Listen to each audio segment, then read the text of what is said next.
চট্টগ্রামে এক বিএনপি কর্মীর বাড়িতে গভীর রাতে অভিযান পরিচালনা করে বিপুল পরিমাণে দেশি বিদেশি অস্ত্র, গোলাবারুদ ও মাদক উদ্ধার করেছে র‍্যাব-7। এ সময় ওই বিএনপি কর্মী সহ 2 জনকে গ্রেফতার করা হয়। বৃহস্পতিবার 30 অক্টোবর ভোর থেকে দুপুর পর্যন্ত চট্টগ্রামের রাউজান উপজেলার নোয়াপাড়া এলাকায় এই অভিযান পরিচালনা করা হয়। এ সময় সেখান থেকে 10টি দেশীয় তৈরি 2 নলা ও 1 নলা বন্দুক, 1টি এয়ারগান, 10টি ক্রিজ, 15টি কার্তুজ, 4টি রামদা, 2টি ধামা, 2টি দা, 5টি ছুরি, 8টি অবৈধ লাঠি ও 3টি চাইনিজ কুড়াল, বিদেশি মদ 1 বোতল এছাড়া মাদক সেবনের সরঞ্জামও জব্দ করা হয়েছে।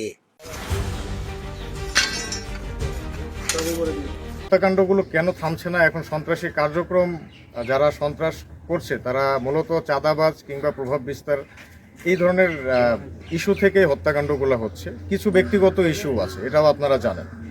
সবকিছু মিলেই হচ্ছে ঘটনাগুলো। রাউজানের নোয়াপাড়া এলাকায় জনৈক কামাল নামক একজন ব্যক্তির বাড়িতে অভিযান পরিচালনা করি এবং এখানে এখন পর্যন্ত আমরা 9টি আগ্নেয়াস্ত্র পেয়েছি দেশীয়। গ্রেফতার ওই বিএনপি কর্মীর নাম মোহাম্মদ কামাল উদ্দিন। তিনি সাবেক ইউনিয়ন পরিষদের চেয়ারম্যান খায়েজ আহমদের ছেলে। এছাড়াও তিনি পদ স্থগিত হওয়া বিএনপির ভাইস চেয়ারম্যান গিয়াসউদ্দিন কাদের চৌধুরীর ঘনিষ্ঠ অনুসারী বলে জানা গেছে।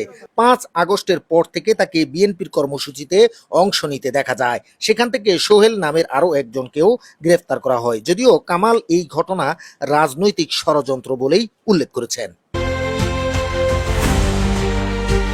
রায়হান হুসাইন, প্রথম কণ্ঠ, চট্টগ্রাম।